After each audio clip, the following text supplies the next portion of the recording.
대한민국 방산 브랜드가 짝퉁 무기의 원형이 되는 상황이 발생했습니다. 과거 한국은 무기뿐만 아니라 일반적인 제품들까지 해외 기술을 차용하거나 비슷하게 참고해 만드는 경우가 많았습니다. 심지어 브랜드까지 비슷하게 만드는 이른바 짝퉁 제품들도 상당수 만들어 판매하기도 했었는데요. 이제는 정반대의 상황이 연출되고 있습니다. 중국, 동남아는 물론 대만과 일본에서도 한국 제품을 카피해 엉터리 한글을 붙이고 한국 제품인 것처럼 속여서 판매하는 사례가 속출하고 있습니다. 일단 한국산이라고 하면 품질에서 믿을만하고 세련된 이미지를 주기 때문에 어떻게든 한국 제품을 따라하려고 하는 것입니다. 그리고 이제는 무기 분야에서도 한국을 베끼는 짝퉁들이 나오고 있습니다. 라이선스 생산 같은 것이 아니라 무단도용에 가까운 행태를 보이고 있는데요. 특히 수출 시장에서 주가를 올리고 있는 K239 천무의 짝퉁 다연장 로켓이 등장했다고 합니다. 천무는 현재까지 팔린 금액만 대략 10조 원 규모에 달합니다. 가장 먼저 천무를 알아본 나라는 UAE로 한국군 배치 1년여 만인 2017년 비공개로 7천억 원대 수출 계약을 체결했습니다. 당시에는 수출 사실을 공개할 시 계약을 파기한다는 조건을 걸었던 만큼 해당 국가가 중동에 있다는 것 외에는 공식적으로 밝혀진 바가 없었는데요. 이후 2020년 UAE 측에서 직접 정보를 공개함으로써 그 나라가 UAE였음이 알려졌습니다. 추후 확인된 바에 따르면 실제 거래 금액은 계약 당시보다 더 오른 9천억 원 가량이었다고 합니다. 그 다음에는 사우디아라비아였습니다. 2021년 이번에는 상대국이 사우디라는 사실은 알려졌으나 어떤 무기를 거래했는지를 알리지 않는 조건으로 계약을 했는데요. 1년이 지난 2022년 3월에 사우디 측에서 참모총장이 천무를 운용하는 부대를 방문하는 영상을 공개함으로써 그 정체가 천무였음이 확정됐습니다. 이때 거래 규모는 약 1조 원이었습니다. 이렇듯 사우디 등의 중동에서는 천무 등 한국산 무기에 대한 관심이 뜨거운데요. 그럴 수밖에 없는 게 미국의 하이마스보다도 성능은 우수한데 도입 절차는 훨씬 간편하기 때문입니다. 사우디와 분쟁 관계에 있는 이란은 파즈르3, 파즈르5를 주력으로 운영하고 있습니다. 하지만 천무와 비교하면 성능이 처참한데요. 파즈르3, 파즈르5는 각각 240mm, 333mm라는 제한된 탄두 구경의 로켓만 운용할 수 있지만 천무는 하나의 발사대에서 130mm에서 239mm까지 전투 상황에 맞춘 다양한 로켓을 모두 발사할 수 있습니다. 또한 사거리에서도 큰 차이를 보이는데요. 구경이 가장 큰 333mm 파즈르5의 경우 최대 사거리가 70km 남짓이지만 천무는 239mm가 80km에 달하고 전술지대지 유도무기 KT즘2의 경우 최대 사거리가 무려 290km에 육박합니다. 이뿐만이 아닙니다. 이란의 파즈르5와 천무 239mm 로켓은 구경이 100mm 가까이 차이가 남에도 불구하고 활용면에서 정반대의 결과를 보이는데요. 전기식 실린더와 디지털 제어 시스템을 적용한 천무는 사격 반응 시간이 고작 16초에 불과할 뿐만 아니라 확산탄 사용 시 단 한 발의 타격 범위가 축구장 면적의 3배에 달합니다. 사우디군 입장에서는 천무한 대로 파즈르3, 5 수십 대를 상대할 수 있는 셈입니다. 이처럼 효율 높은 투자처는 좀처럼 찾아보기 힘듭니다.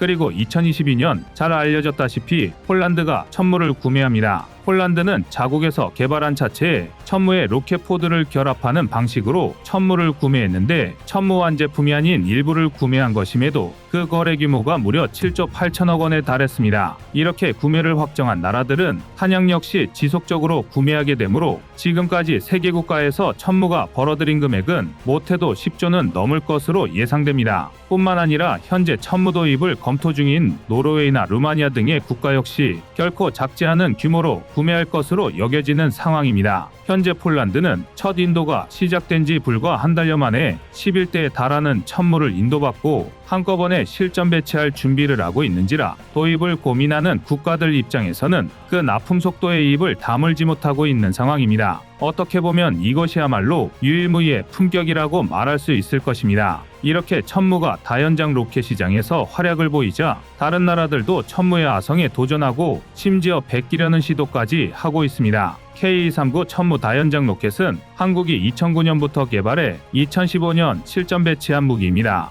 천무 차량 한 대로 다양한 탄종을 발사할 수 있으며 자동화를 통해 극도로 효율적인 사격 반응 시간과 재장전 시간을 구현한 모델입니다. 우리 군에서 미군의 M270 MLRS를 운용했던 경험을 토대로 국산 개발한 무기인데 실제로 만들어낸 성능은 MLRS보다 월등한 수준이라 청출어람의 본보기라 할 만합니다. MLRS로 운용할 수 있는 대부분의 탄종과 독자 개발한 KT즘을 운용할 수 있어 호환성도 매우 뛰어납니다. 그러면서 차량 가격은 불과 30억 원 내외입니다. 탄약은 별도로 구매해야 하지만 그걸 감안하고도 획기적인 가격입니다. 천무가 이렇게 훌륭한 성능과 가격을 갖춘 것과 더불어서 동급 다연장 로켓에서 유일한 경쟁자로 꼽히던 MLRS가 단종되기까지 했습니다. 천무는 곧바로 다연장 로켓 체계에선 유일무이한 존재가 됐습니다. 미국은 MLRS보다는 한 단계 체급이 낮은 하이마스로 다연장 로켓을 일원화하기로 했는데 이는 수송기를 이용하기 위한 결정이라서 수송기를 포병 전력 전개에 활용하지 않는 대부분의 나라들에게는 상관이 없는 사항이었습니다. 그래서 그런 국가들의 하이마스는 그냥 이유도 없이 체급만 작은 무기가 되어버렸습니다. 하지만 그럼에도 불구하고 도입하고 싶어하는 나라가 줄을 설 정도로 하이마스는 유용한 무기 체계입니다. 실제로 하이마스는 감당하기 어려울 만큼의 주문이 밀려있던 상태였고 이로 인해서 오히려 팔려고 해도 못 파는 상태였는데요.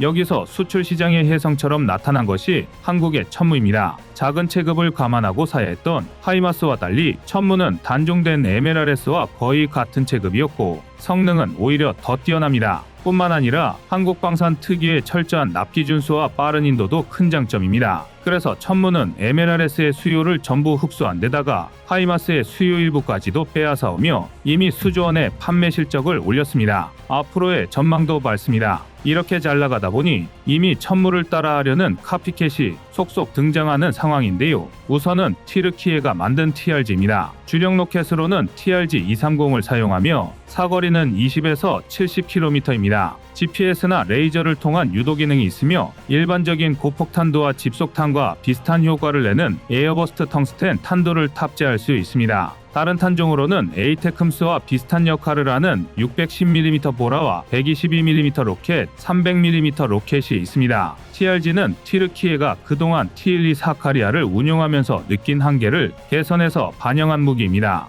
사카리아는 러시아의 BM-21 그라드를 참고해서 만들어진 체계였는데요. 122mm라는 작은 구경의 탄약을 사용하는데도 불구하고 로켓 발사의 반동을 잡아줘야 하는 서스펜션과 아웃트리거 지지대가 전혀 제 역할을 하지 못했다고 합니다. 이는 곧 쏠 때마다 사격 재원이 뒤죽박죽이 되고 로켓 세명 중률이 극도로 떨어진다는 것을 의미합니다. 결국 동구권 다연장 로켓 기술의 한계를 느낀 튀르키예는 서방 기술을 기반으로 한 신형 개발을 서두르게 되고 그 결과물이 바로 TRG입니다. 그리고 그 서방 기술의 근간의 절반은 미국의 MLRS에서 온 것으로 보이지만 나머지 절반은 다름 아닌 한국에서 온 것이라는 주장이 있습니다. TRG의 개발사는 로켓슨으로 한때 터키슨이라는 이름이었고 장거리 포격 무기를 전문적으로 만드는 업체입니다. 그런데 이 터키슨이라는 이름이 우스갯소리인지 정말인지 몰라도 한때 한국이 튀르키예 방위 산업을 많이 도와주던 시절에 현재 한국인 직원들이 터키산 하는 소리를 그대로 따서 만들었다는 루머가 있습니다. 실제로 TRG 개발에도 한국의 노하우가 많이 녹아 들어갔다는 썰이 있는데요. 당시 튀르키예는 서방 기술로 다연장 로켓을 개발하려고 했음에도 미국과 그다지 가깝지 않았기 때문이었습니다. 미국 대신에 다연장 로켓 기술을 의존할 수 있는 선택지는 그다지 많지 않았고 한국으로부터 천무 개발 과정에서 얻은 노하우를 전수받았다는 이야기가 그래서 나왔던 것이며 주력 탄종의 직경이 230mm인 것 역시 이 때문이라는 것입니다. 그리고 튀르키예가 의존할 수 있었던 또 하나의 국가가 있었고 이건 루머 수준이 아니라 기정사실인데요. 바로 중국입니다. 튀르키예는 T-300 카슬가라는 다연장 로켓을 운용하고 있는데 총 243문으로 튀르키예 육군 다연장 로켓 전력 중에서 가장 큰 비중을 차지하고 있는 수준입니다. 그리고 T-300이 사실은 중국의 대구경 다연장 로켓 WS-1의 라이선스 생산품입니다. 라이선스 생산을 도맡아 하는 업체가 바로 로켓슨이었고 TRG는 중국 기술을 바탕으로 마무리되었다는 것이 정설인 것입니다. 튀르키예는 결국 동구권 기술에서 완전히 벗어나지 못한 셈인데, 최근에 중국은 러시아를 필두로 한 동구권 기술에 머무르지 않고 앞서 나가는 미국의 기술을 적극적으로 베끼고 있기 때문에 튀르키예의 수요를 충족시킬 수 있었던 것으로 보입니다. 튀르키예가 공개한 TRG의 모습을 살펴보면 300mm급 대구경 로켓을 탑재한 상황에서도 서스펜션이 균형을 잘 잡고 있으며 아웃트리거 지지대 역시 작지만 효율적인 형상으로 바뀌어 있음을 확인할 수 있습니다. 바로 이 부분에서 튀르키예는 중국의 기술을 받아들였다는 분석이 많습니다. 결국 TRG는 튀르키예, 러시아, 중국, 한국의 기술이 뒤죽박죽된 무기체계가 되었는데 정작 성능 면에서는 그다지 좋은 평가를 받지 못하고 있습니다. 게다가 러시아와 중국의 기술이 들어갔다는 점에서 수출 역시 쉽지 않습니다. 다연장 로켓 수출 시장에서 튀르키예가 실패한 이유는 천무의 성공 원인을 잘못 분석한 탓입니다. 시장에서 성공하려면 유일무이한 포지션이 되어야만 하는데, 이는 결국에는 성능이 뒷받침되어야만 가능한 일입니다. 성능이 뒤떨어진다면 아무리 싸도 가성비가 좋다고는 말하기 어렵고, 그래서야 천무의 경쟁 상대로 출발선에 서는 것조차 어렵기 때문입니다. 그래서 결국 이들은 도입 검토 단계에서 천무에 밀려 후보로도 꼽히지 못하는 그런 어중간한 물건들로 끝나고 말았습니다. 앞으로도 다연장 로켓 시장에서 천무에 도전하는 무기체계는 계속 등장하겠지만 천무의 승승장구는 계속될 것으로 보입니다. 이상 꺼리튜브의 두 번째 미션이었습니다.